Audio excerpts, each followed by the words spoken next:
হরে কৃষ্ণ। আজকে আমরা আন্তর্জাতিক কৃষ্ণ ভাবনামৃত সংঘে প্রতিষ্ঠাতা আচার্য কৃষ্ণ কৃপা শ্রীমূর্তি শ্রীল অভয়চরণ আরবিন্দ ভক্তি বেদান্ত স্বামী শ্রীল প্রভুপাদের লীলা পুরুষোত্তম শ্রীকৃষ্ণ নামক বইটি থেকে কংসবধ নামক গল্পটি পড়ব। কংসের মল্লবীরেরা যুদ্ধের জন্য দৃঢ় সংকল্প প্রকাশ করল। ভগবান মধুসূদন ও রোহিণীনন্দন বলরাম যথাক্রমে চানুর ও মুষ্টিকের সামনে উপস্থিত হলেন। শ্রীকৃষ্ণের আর চানুর, বলরামের আর মুষ্টিক হাতে হাত ও পায়ে পা জড়িয়ে জয়লাভের উদ্দেশ্যে এক পক্ষ অন্য পক্ষকে প্রচণ্ড বেগে চাপ দিতে শুরু করলো। তারা হাতে হাত লাগিয়ে, পায়ে পা জড়িয়ে, মাথায় মাথা আর বুকে বুক ঠেকিয়ে দুজনে দুজনকেই প্রচণ্ড আঘাত করতে লাগলো। এইভাবে একদিক থেকে অন্য দিকে পরস্পরকে ধাক্কা দেওয়ায় লড়াই জমে উঠল। তখন একজন অন্যজনকে ধরে মাটিতে ছুঁড়ে ফেললো, আবার অন্যজন পিছন থেকে দৌড়ে আরেকজনের সামনে এসে তাকে নিজের আয়ত্তে আনার চেষ্টা করলো। ফলে ক্রমশ ধাপে ধাপে লড়াই বেড়ে চলল। ধস্তাধস্তি, টানাটানি, আঘাত প্রত্যাঘাত চলল এবং তারপর তারা পরস্পরের পায়ে পা ও হাতে হাত জড়িয়ে ধরল। এক পক্ষ তার বিরোধী পক্ষকে পরাজিত করার দারুণ চেষ্টা করতে লাগলো। মল্লযুদ্ধের সব রকম কসরত দুপক্ষই চমৎকারভাবে দেখাতে লাগলো, কেননা প্রত্যেকে প্রত্যেককে পরাজিত করার জন্য যথাযথ চেষ্টা করতে অভিলাষী। মল্লক্ষেত্রে দর্শকরা কিন্তু মোটেই খুশি হতে পারেনি, কারণ প্রতিদ্বন্দ্বীদের সমকক্ষ মনে হচ্ছিল না। পাষাণের মতো মহাবলিয়ান মুষ্টিক আর চানুরের কাছে শ্রীকৃষ্ণ ও বলরামকে দর্শকরা সামান্য বালক বলেই ধরে নিয়েছিল। কৃষ্ণ ও বলরামের প্রতি প্রীতি ও অনুরাগ বশত তাদের অনেকেই বলছিল, ভাই সব বিপদ ঘটবে। অনেকে আবার বলল, রাজার সামনেও দুর্বল আর সবলের মধ্যে বেমানান লড়াই চলছে। তাই দর্শকদের মধ্যে মল্লক্রীড়া উপভোগের আগ্রহ নষ্ট হয়ে গেল। তারা এই রকমভাবে একজন দুর্বল আর একজন শক্তিমানের অসম লড়াইতে উৎসাহ দিতে পারল না। মুষ্টিক আর চানুর হচ্ছে সেই বজ্রের মতো এবং পর্বতের মতো বিপুল কঠিন। সেই তুলনায় কৃষ্ণ ও বলরাম হচ্ছে কোমল, দুটি অল্প বয়স্ক বালক মাত্র। এই সমাবেশের নিয়ম নীতি বলতে আর কিছুই নেই। যারা সভ্য জগতের ন্যায় বিচারে নিয়ম নীতি জানে, তারা কেউ এরকম অন্যায় লড়াই দেখতে বসে থাকবে না। এই লড়াইয়ে যারা অংশ নিয়েছে তারা মোটেই বুদ্ধিমান ও বিচক্ষণ নয়। অতএব তারা এই নিয়ে কিছু বলুক বা না বলুক, এমন পাপ আচরণে কর্মফল তাদেরকে ভোগ করতেই হবে। সমাবেশের আর একজন বলে উঠল, কিন্তু ভাই সব, কৃষ্ণের মুখারবিন্দের দিকে লক্ষ্য করুন। শত্রুর প্রতি ধাবিত হওয়ার জন্য তার মুখারবিন্দের শ্বেতবিন্দু লক্ষ্য করুন। কৃষ্ণের মুখ নীল বিন্দুযুক্ত কমলের মতো হয়ে উঠেছে। আপনারা কি দেখছেন? বলরামের শুভ্র বর্ণের মুখ রক্তিমাভ হয়ে উঠেছে, কারণ বলরাম মুষ্টিকের সঙ্গে মল্লযুদ্ধে লিপ্ত হয়েছে। সমাবেশের মহিলারা বলাবলি করতে লাগলো, হে সখী, বৃন্দাবনের কত সৌভাগ্য ভেবে দেখো, সেখানে পরমেশ্বর ভগবান স্বয়ং রয়েছেন।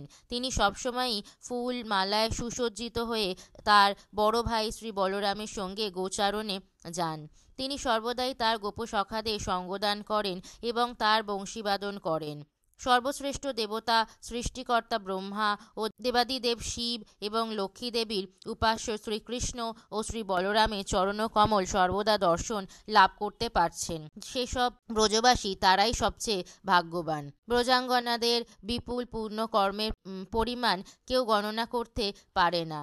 তাই তারা পরমেশ্বর ভগবানের সঙ্গ ও দর্শনের মাধ্যমে তার দিব্য শ্রী অঙ্গে অনুপম রূপসুধা পান করতে সক্ষম।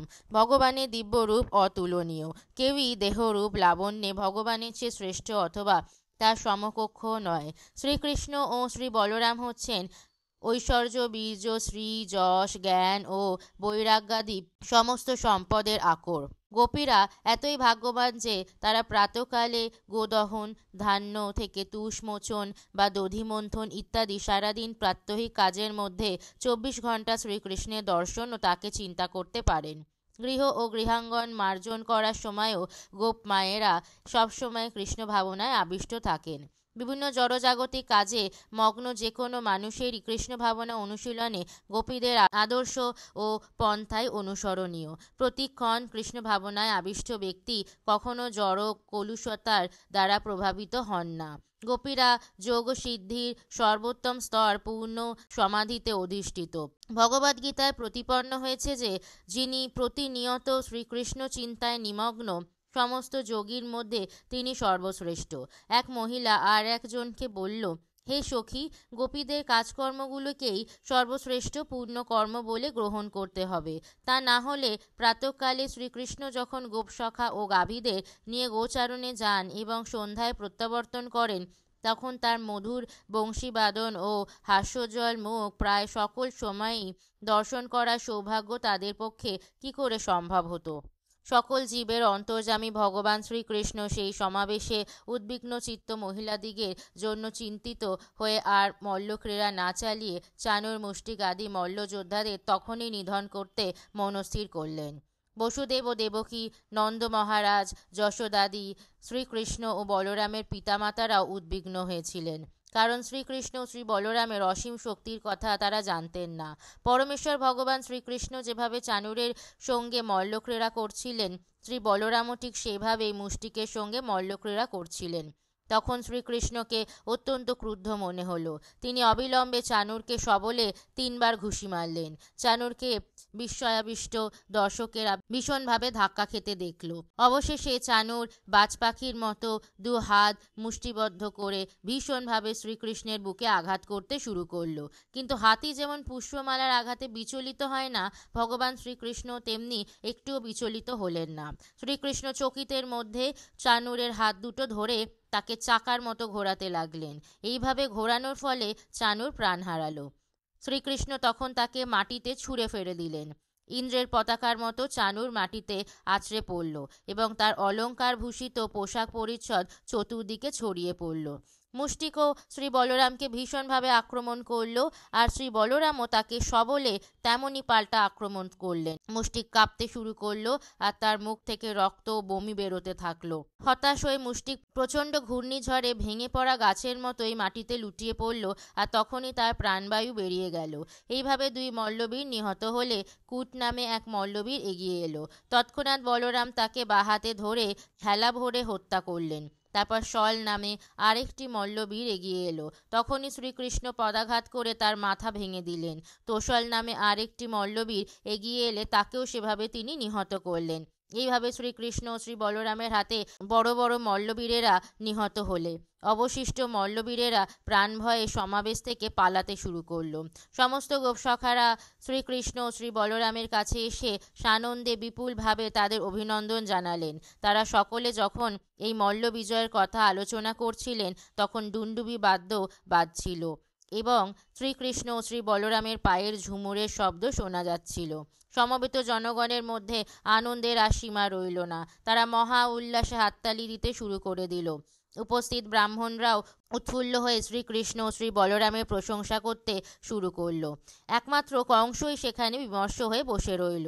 শ্রীকৃষ্ণ ও শ্রী বলরামের জয়লাভ এসে হাততালিও দেয়নি আর তাদের অভিনন্দনও জানায়নি, বরং শ্রীকৃষ্ণের বিজয় ঘোষণার বাদ্যধ্বনি শুনে কংস বিরক্ত হচ্ছিল।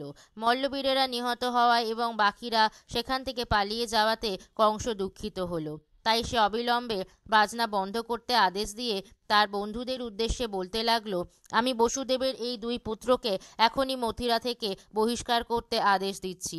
তাদের সঙ্গে যেসব রাখাল ছেলেরা এসেছে তাদের সব কিছু কেড়ে নিয়ে তাদের টাকা কড়ি সব লুটপাট করে নাও।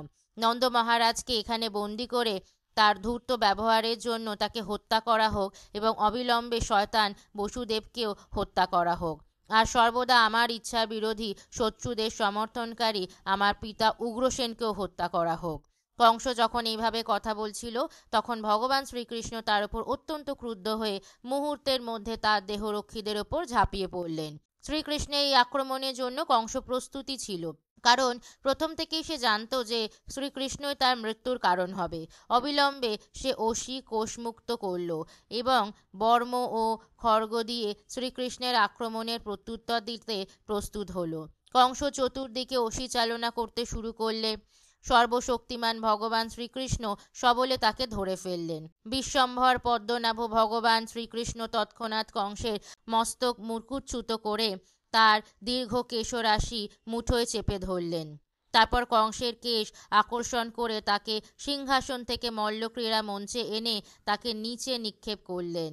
তৎক্ষণাৎ শ্রীকৃষ্ণ 2 দিকে পা রেখে শ্রীকৃষ্ণের বুকের ওপর চেপে বসে তাকে বারবার ঘুষি মারতে লাগলেন। তার ফলে শুধু তার কটা ঘুষিতেই কংস প্রাণত্যাগ করল। কংসের মৃত্যু সম্বন্ধে শ্রীকৃষ্ণ তার বাবা মাকে নিশ্চিত করবার উদ্দেশ্যে হস্তিবধের পর সিংহ যেভাবে তাকে টেনে নিয়ে যায়, শ্রীকৃষ্ণ সেইভাবেই কংসকে টেনে নিয়ে চললেন। এই দৃশ্য দেখে চতুর্দিক থেকে উচ্চ কোলাহল উঠল। দর্শকদের মধ্যে কেউ কেউ আনন্দে উল্লসিত হয়ে উঠল, আবার কেউ কেউ শোকে হাহাকার করে উঠল। যেদিন থেকে কংস শুনেছিল যে দেবকীর অষ্টম সন্তানের হাতে সে নিহত হবে, সেদিন থেকেই উঠতে বসতে খেতে চলতে এমনকি শ্বাস প্রশ্বাস নেওয়ার সময়ও দিনের মধ্যে 24 ঘন্টা বিরামহীনভাবে সে সর্বদাই কৃষ্ণ চিন্তা করছিল, এবং তাই স্বভাবতই সে মুক্তি লাভ করল। ভগবদ্গীতায় উল্লেখ আছে, সর্বদা যেভাবে একজন আবিষ্ট থাকে তদানুযায়ী সে পরবর্তী জীবন প্রাপ্ত হয়। সুদর্শন চক্র হাতে শ্রীকৃষ্ণ তাকে সংহার করতে আসছেন। কংস সেই শঙ্খ চক্র গদা পদ্মধারী শ্রীকৃষ্ণের নারায়ণ রূপী চিন্তা করত। মহান বৈষ্ণবাচার্যদের অভিমত অনুযায়ী মৃত্যুর পর কংস সারূপ্য মুক্তি লাভ করেছিল, অর্থাৎ সে ঠিক ভগবান নারায়ণের মতো রূপ প্রাপ্ত হয়েছিল। বৈকুণ্ঠ লোকবাসীরা সকলেই নারায়ণের মতো দেহধারী। মৃত্যুর পর কংস মুক্তি লাভ করে বৈকুণ্ঠ লোক প্রাপ্ত হয়েছিল। এই দৃষ্টান্ত থেকে আমরা বুঝতে পারি যে বৈরীভাবে পরমেশ্বর ভগবানকে চিন্তা করলেও মুক্তি লাভ হয় ও বৈকুণ্ঠ প্রাপ্তি হয়। তাহলে যারা অনুকূলভাবে সর্বদাই কৃষ্ণ চিন্তায় নিমগ্ন, সেই শুদ্ধ ভগবত ভক্তদের তো কথাই নেই। শ্রীকৃষ্ণের হাতে নিহত কোনো শত্রু পর্যন্ত মুক্তি লাভ করে নির্বিশেষ ব্রহ্মজ্যোতিতে স্থান লাভ করে। পরমেশ্বর ভগবান অখিল মঙ্গলের আকর, তাই শত্রু বা মিত্র ভাবে যেই তার কথা চিন্তা করুক না, সে মুক্তি লাভ করবে। কিন্তু ভক্তদের মুক্তি লাভ ও অভক্ত ভগবত বিদ্বেষী শত্রুর মুক্তি লাভ সম পর্যায়ভুক্ত নয়, কেননা শত্রুরা সাধারণত সাযুজ্য মুক্তি লাভ করে এবং কখনো কখনো তারা সারূপ্য মুক্তি লাভ করে। কংসের 8 জন ভ্রাতা ছিল, কঙ্ক ছিল তাদের মধ্যে প্রধান।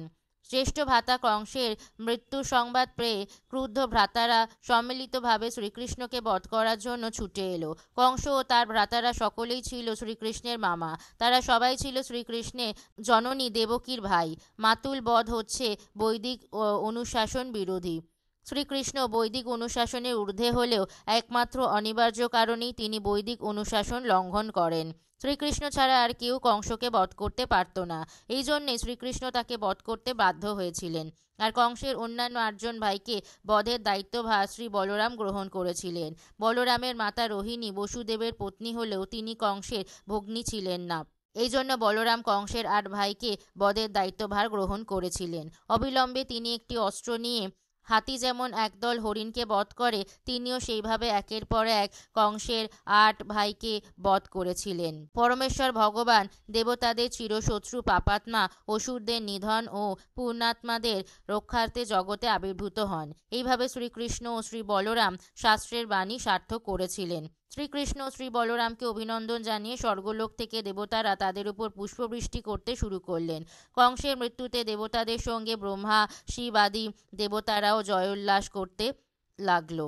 পুষ্পবৃষ্টির সঙ্গে সঙ্গে স্বর্গলোক থেকে দুণ্ডুবিও বাজানো হয়েছিল এবং তখন অপ্সরারা আনন্দে নৃত্য করছিল। পতিদের আকস্মিক মৃত্যুতে কংসের ও তার ভাইদের পত্নীরা মর্মাহত হয়েছিল।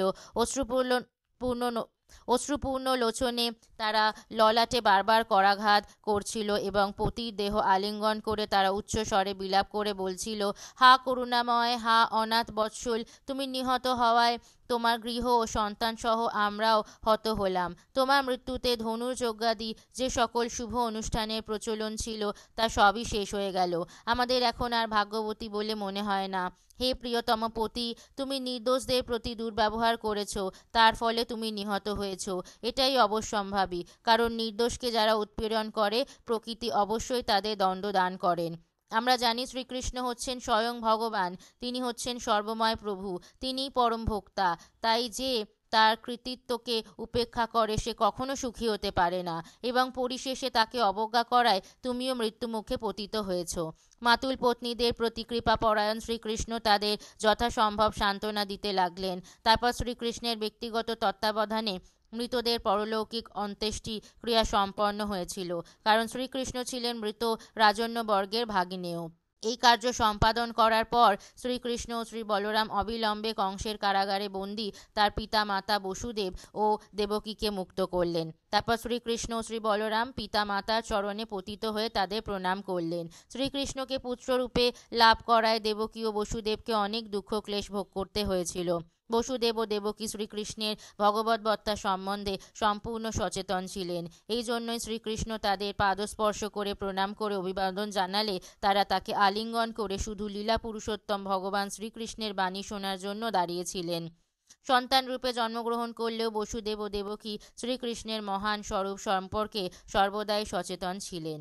ইতি লীলা পুরুষোত্তম শ্রীকৃষ্ণ গ্রন্থের কংসবধ নামক অধ্যায়ের ভক্তিবেদান্ত তাৎপর্য সমাপ্ত হলো। জয় জয় শ্রীল প্রভুপাদ কি জয়। গল্পটি ভালো লাগলে অন্যদের সাথে শেয়ার করবেন, চ্যানেলটি সাবস্ক্রাইব করবেন নোটিফিকেশন পাওয়ার জন্য, আর কমেন্টে লিখবেন হরে কৃষ্ণ। ধন্যবাদ।